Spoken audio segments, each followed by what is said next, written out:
Bismillahirrahmanirrahim. Assalamu alaikum. Welcome to the online classes of Freedom Academy. Dear students of class 2, today I'll explain the chapter number 10, Jamuni's Friend. एक गांव के करीब एक जंगल था जहां दो बच्चे रहीम और रहमान गर्मियों के दिनों में खेला करते थे और उस बड़े जामुन के दरख्त के नीचे आराम किया करते थे। उस जामुन के दरख्त की बहुत सी शाखें और पत्ते थीं। रहीम और रहमान उसके साए के नीचे आराम किया करते थे, खेलते थे, दरख्त पे चढ़ते थे। रहीम ने कहा, वो देखो गुलेरियों को, वो भाग रही हैं एक दूसरे के पीछे। उस दरख्त पे बहुत से परिंदों के घर भी थे और रहीम और रहमान उन परिंदों को देखा करते थे।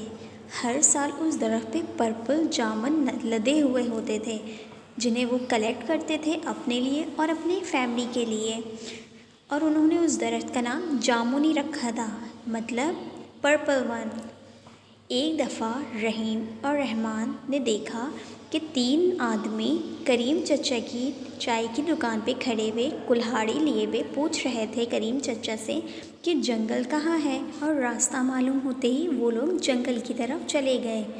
रहीम ने कहा कि ये तीन आदमी कुल्हाड़े लिए हुए वहाँ क्यों जा रहे हैं, हमें देखना चाहिए, चलो और उन्हें देखते हैं। वहाँ पहुँचने पे उन्हें आवाज़ आई, ठक ठक ठक।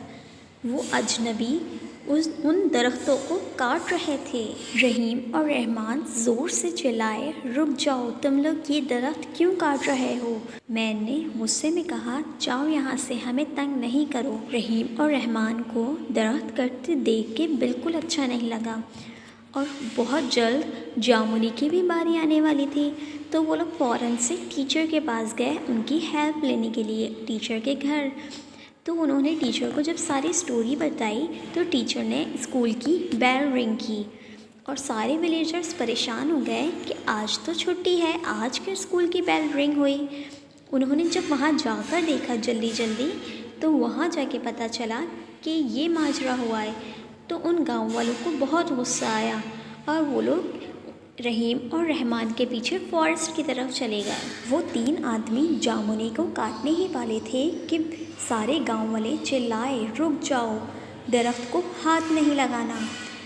और वो तीन आदमी डर गए इतने सारे लोगों को देख के। उन्होंने अपनी कुल्हाड़ी वहीं फेंकी और जितनी तेज़ी से हो सका वो लोग वहाँ से भाग गए और रहीम और रहमान ने जामुनी और बाकी दरख्तों को बचा लिया। उस दिन के बाद से गांव वाले सब उन दरख्तों की हिफाजत करने लगे और उन दरख्तों का ख्याल रखने लगे।